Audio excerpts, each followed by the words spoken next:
Hello guys, कैसे हो आप सब लोग। मैं आप सभी का इस YouTube चैनल पे तहे दिल से बहुत स्वागत करता हूँ। मैं अभी एसएससी के कुछ क्वेश्चंस को देख रहा था। कुछ पॉलिटी के क्वेश्चंस मैंने देखे थे, हिस्ट्री के देख रहा था, कई सारे अपने अपने क्वेश्चंस को मैं देख रहा था। यहाँ पे मुझे लगा कि आपके साथ में आऊँ और आकर के कुछ चीज़ों को डिस्कस करूँ। आज मैं आपके साथ यहाँ पे एक अनुच्छेद डिस्कस करने आया, एक आर्टिकल डिस्कस करने आया।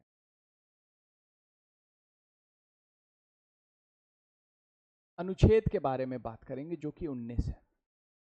बहुत शानदार आर्टिकल देखने के लिए मिल रहा है।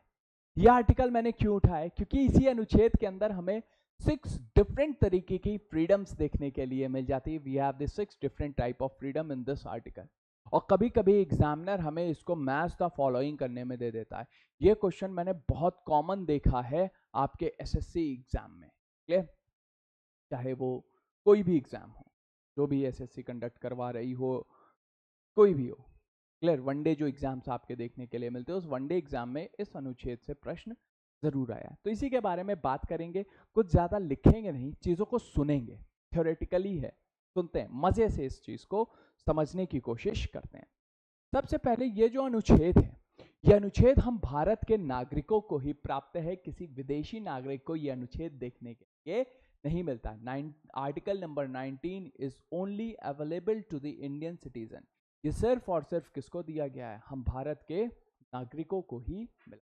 इसके अंदर 6 डेमोक्रेटिक फ्रीडम देखने के लिए मिलती है, बट ओरिजिनली इसके अंदर हमें 7 फ्रीडम देखने के लिए मिल जाती है। आइए इन्हीं 6 फ्रीडम के बारे में बात करते हैं। सबसे पहला हमारे पास आता है 19 क्लॉज 1 सब क्लॉज ए। ये जो अनुच्छेद हमारा देखने के लिए मिलता है, भाषा यानी कि आप भाषण और अभिव्यक्ति की आजादी जो है वो हमें देखने के लिए मिलती है। Right to speech and expression देखने के लिए मिल जाता है। राइट टू स्पीच, आपको अपने जो विचार हैं वो विचार आप व्यक्त कर सकते हो। उन विचारों को आप लिख करके प्रकट कर सकते हो। लिखने के साथ साथ आप बोल करके प्रकट कर सकते हो, ड्राइंग बना करके प्रकट कर सकते हो, एडवर्टीजमेंट करके आप प्रकट कर सकते हो। आप फ्री हो अपने विचारों को प्रकट करने के लिए। You are completely free to express your views. But इस पे कुछ रोक भी लगाई, रिस्ट्रिक्शन। अगर हमारे देश की एकता, अखंडता पे बात आ जाए तो यहाँ पे आपका राइट टू स्पीच जो है इसको क्या कर दिया जाता है? समाप्त कर दिया जाए। दो देशों के मित्रता की अगर बात आ जाए तो उसमें बायलैटरल रिलेशन की अगर बात आ जाए तो आपके इस अनुच्छेद को रोक दिया। हेट स्पीच इसके अंदर काउंट नहीं होती है। आप उतना ही बोल सकते हो जितना सामने वाले के सेंटिमेंट्स जब तक हर्ट ना हो। जहां से उसके सेंटिमेंट्स हर्ट होना शुरू हो गए, वहां आपका जो राइट टू स्पीच है वो क्या हो जाएगा? समाप्त हो जाएगा। ये चीज ये मिल जाती। क्लियर है? प्रेस की जो फ्रीडम है वो भी हमारे इसी अनुच्छेद में देखने के लिए मिलती है। Freedom of press. प्रेस को हम अपनी डेमोक्रेसी का एक स्तंभ के नाम से जानते हैं। वो हमारे डेमोक्रेसी का एक स्तंभ है। लेकिन क्या वाकई में प्रेस को हम जिस डेमोक्रेसी का स्तंभ जानते हैं आज वो उस तरीके से काम कर रहा है? आप लोग इसके बारे में कमेंट सेक्शन में एक बार जरूर मुझे बताइएगा। उसके बाद आगे बढ़ते हैं। अगला हमें देखने के लिए मिलता है अनुच्छेद 19 क्लॉज 1 सब क्लॉज बी। ये जो अनुच्छेद देखने के लिए मिलता है, इसके अंदर बताया गया है, इसके अंदर कहा गया है कि भाई आप शांतिपूर्ण तरीके से और बिना हथियारबंद हुए इकट्ठा हो सकते हो। क्लियर? और अपनी बातों को कह सकते हो। आप देखिए अभी दिल्ली में बहुत ही दुखद घटना देखने के लिए मिली, जिसमें 3 विद्यार्थी एक कोचिंग के लाइब्रेरी में जो पढ़ रहे थे उनकी मृत्यु हो गई। ये बहुत ही दुखद घटना देखने के लिए मिली। लेकिन हमारे जो स्टूडेंट्स हैं, जो हम स्टूडेंट्स देखने के लिए मिलते हैं दिल्ली में, ये शांतिपूर्ण तरीके से ये बैठे और इन्होंने अपनी बातों को रखा अथॉरिटीज के आगे। ये चीज देखने के लिए मिल जाती है। क्लियर? स्टूडेंट से बहुत कुछ सीखने को भी मिलता है। ठीक, हर बार सिखाया ही नहीं जाता, हर बार स्टूडेंट से सीखने को भी यहाँ पे कुछ ना कुछ मिलता है। ये चीज भी हमें यहाँ पे देखने के लिए मिल जाती है। तो आप शांतिपूर्ण तरीके से बिना हथियारबंद हुए आप क्या कर सकते हो? अपनी बातों को व्यक्त कर सकते हो, अपने विचारों को व्यक्त कर सकते हो। ये चीज यहाँ पे देखने के लिए मिल जाती है। उसके बाद अगला अनुच्छेद हमें देखने के लिए मिलता है 19 क्लॉज 1 सब क्लॉज सी। अब ये जो अनुच्छेद है, ये अनुच्छेद क्या कहता है भाई? ये अनुच्छेद हमें ये बताता है कि आप यूनियन बना सकते हो, संगठन बना सकते हो, एसोसिएशन बना सकते हो, कोऑपरेटिव सोसाइटीज का निर्माण कर सकते हो आप। ये चीज भी यहाँ पे देखने के लिए मिल जाती है। यहाँ पे एक शब्द मैंने अभी इस्तेमाल किया, कोऑपरेटिव।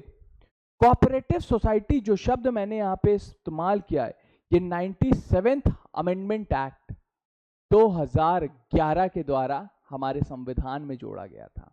ये आपकी आज़ादी है कि आप यूनियन बनाओ, संगठन बनाओ, एसोसिएशन बनाओ, कोऑपरेटिव सोसाइटी बनाओ, जिसको 97th अमेंडमेंट एक्ट 2011 के थ्रू जोड़ा गया था।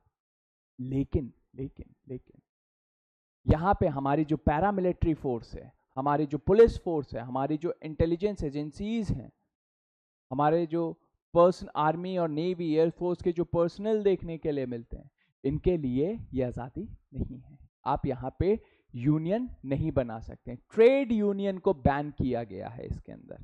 क्लियर? ये चीज देखने के लिए मिल जाती है। उसके बाद आता है हमारा 19 क्लॉज 1 सब क्लॉज डी।